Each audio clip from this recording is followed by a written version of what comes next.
जहाँ विश्वास नहीं वहाँ की जिम्मेदारी भी मेरी नहीं।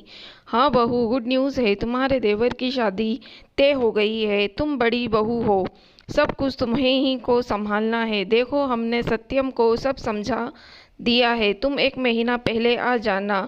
अनीता जी फोन पर काव्या को समझाने लगी। मम्मी जी, आपने वरुण भैया के लिए लड़की पसंद भी कर ली और हमें बताया भी नहीं। काव्या ने नाराज़गी जताई। रीमा और सीमा ने पसंद की और फिर तुमको बुलाते तो यह रिश्ता हाथ से निकल जाता। अब तुमको क्या ही बताएं, बहुत बड़े लोग हैं, उनका संयुक्त परिवार है, लड़की भी बहुत व्यवहारिक और घरेलू है। अब मुझे और क्या चाहिए? कोई 2 वक्त का खाना और चाय नाश्ता दे दे, मैं तो उसी में निहाल रहूंगी। अच्छा, अब बातें बहुत हो गई, शादी वाला घर है, मैं बहुत काम पड़े हैं, तुम जल्दी से आ जाओ। अनीता जी ने नई बहू के गुणगान के साथ काव्या को ताने भी मार दिए। मम्मी जी, दोनों दीदी कब आ रही हैं? काव्या ने पूछा। रीमा सीमा सीधे हल्दी वाले दिन आएंगी, वैसे उन्हें बोल दिया था कि सारी शॉपिंग कर लेना, अनीता जी ने बताया और फ़ोन रख दिया। तो क्या कहती हो, किस दिन का रिजर्वेशन करा दूं? सत्यम उसकी तरफ देखते हुए बोला। आप कब जाएंगे? सत्यम के सवाल पर काव्या ने सवाल कर दिया। मुझे 10 दिन से ज़्यादा छुट्टी नहीं मिलेगी, तुम्हारा अगले हफ्ते का करवा देता हूँ। तुम और मीठी चली जाओ, माँ को सहारा हो जाएगा। घर की बड़ी बहू हो, तुम्हारा फर्ज बनता है, सत्यम मीठी को गोद में लेते हुए बोला। बड़ी बहू का फर्ज, ये अपने और मम्मी जी सही कहा। ऐसा क्यों है कि घर के काम करने के लिए बड़ी बहू की याद आती है, लेकिन घर के फैसलों में बड़ी बहू को न शामिल किया जाता है, न ही उसके राय ली जाती है। उसकी मम्मी को बड़ी बहू की नहीं, मुफ्त की नौकरानी की ज़रूरत है।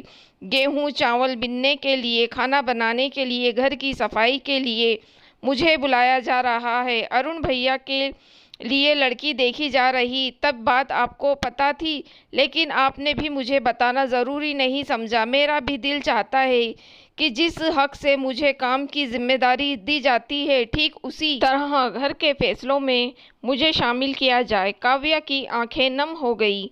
अब मैं क्या करूं? माँ ने ही मना किया था कि जब तक रिश्ता ना हो जाए किसी को मत बताना, इसलिए मैंने नहीं बताया। सत्यम सफाई देने लगा। किसी को? मैं किसी को हूँ? नहीं, उस घर की बड़ी बहू हूँ। क्यों? मुझ पर अविश्वास का कारण बता सकते हैं? इस बार तो मैं यहाँ थी, लेकिन सीमा दीदी के लिए जब रिश्ता देखा जा रहा था तब मैं वहीं थी। तब भी मुझसे सभी बातें छुपाई गई, यहाँ तक कि शॉपिंग करके सभी सामान को रीमा दीदी के घर रखा जाता था, शायद इस डर से कि मैं कोई सामान चुरा न लूँ। सभी तैयारी मुझ पर थोप कर जाती थी और मेरे हिस्से में आता था घर की सफाई कर दो, खाना बनाकर रखना, पापड़ चिप्स बना लो, गेहूं चावल साफ कर दो।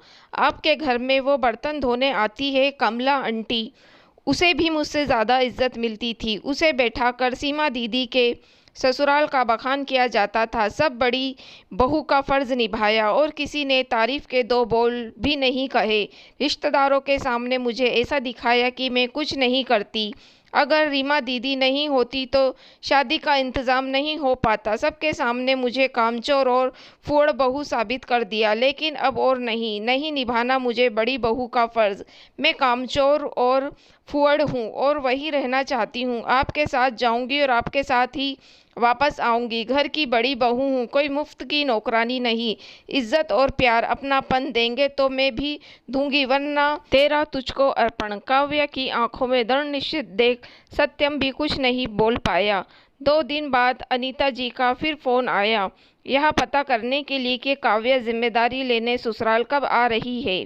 माँ, काव्या नहीं आ पाएगी। आपने अगर उसे बड़ी बहू का मान दिया होता तो आपको यूँ फ़ोन नहीं करना पड़ता, वो खुद ही अब तक पहुँच गई होती। वैसे भी सभी इंतज़ाम रीमा दीदी और सीमा दीदी की मदद से आप कर ही रही हैं, तो बाकी सब चीज़ों की जिम्मेदारी भी उन्हें दे दीजिए। बहू के रूप में आप लोगों ने उसे कोई मान नहीं दिया, लेकिन अपनी पत्नी का अपमान और नहीं होने दूंगा। काव्या और मीठी मेरे साथ ही शादी में शामिल होने आएंगे। सत्यम की बातों को सुनकर काव्य दौड़कर उसके गले लग गई। दोस्तों, अगर आपको वीडियो पसंद आई हो तो आप मेरी वीडियो को लाइक और मेरे चैनल को सब्सक्राइब ज़रूर कीजिएगा।